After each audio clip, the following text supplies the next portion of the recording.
নির্বাচন না হওয়া পর্যন্ত ঢাকা উত্তর দক্ষিণ সহ দেশের ৬ সিটি কর্পোরেশনে প্রশাসক নিয়োগ দিয়েছে সরকার, যাদের সবাই বিএনপির নেতা।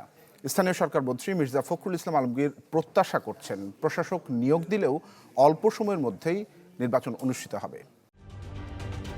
ঢালাইয়ে দৃঢ়তা, নির্মাণে নিশ্চয়তা, প্রিমিয়ার সিমেন্ট, ঢালাইয়ের রাজা। সরকার গঠনের 5 দিনের মাথায় দেশের 6টি সিটি কর্পোরেশনে নতুন প্রশাসক নিয়োগ দিয়েছে স্থানীয় সরকার মন্ত্রণালয়। ঢাকা দক্ষিণ সিটির প্রশাসক হিসেবে নিয়োগ পেলেন ঢাকা মহানগর দক্ষিণ বিএনপির সভাপতি আব্দুস সালাম। ঢাকা উত্তর সিটির নতুন প্রশাসক হলেন শফিকুল ইসলাম খান, যিনি ত্রয়োদশ জাতীয় সংসদ নির্বাচনে ঢাকা 15 আসনে জামায়াতের আমির ডাক্তার শফিকুর রহমানের কাছে পরাজিত হন। দেশের সবচেয়ে বড় সিটি কর্পোরেশন গাজীপুরের প্রশাসক হয়েছেন মহানগর বিএনপির সভাপতি শওকত হোসেন সরকার।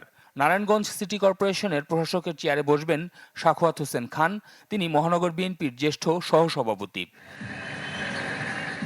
দক্ষিণ পশ্চিমের বিভাগীয় শহর খুলনা সিটি কর্পোরেশনের প্রশাসক হয়েছেন বিএনপির কেন্দ্রীয় সাংগঠনিক সম্পাদক নজরুল ইসলাম মঞ্জু। এবারের নির্বাচনে খুলনা 2 আসনে তিনি হেরে যান জামায়াতের প্রার্থীর কাছে। প্রশাসক নিয়োগের বিষয় জানতে চাইলে স্থানীয় সরকার মন্ত্রী মির্জা ফখরুল ইসলাম আলমগীর বলেন, বিধিবিধান ও নিয়ম মেনে দ্রুত স্থানীয় সরকার নির্বাচন দেয়া হবে।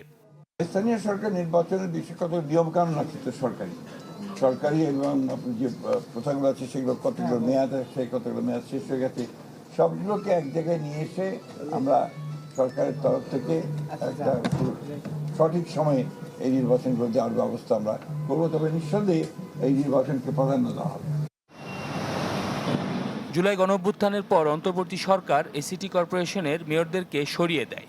এরপর কোথাও রাজনৈতিক বিবেচনায় নিয়োগ পাওয়া প্রশাসক, আবার কোথাও সরকারি আমলা দিয়ে পরিচালিত হয়েছে সিটি কর্পোরেশনের কার্যক্রম। শফিকুল ইসলাম সবুজ, চ্যানেল 24, ঢাকা।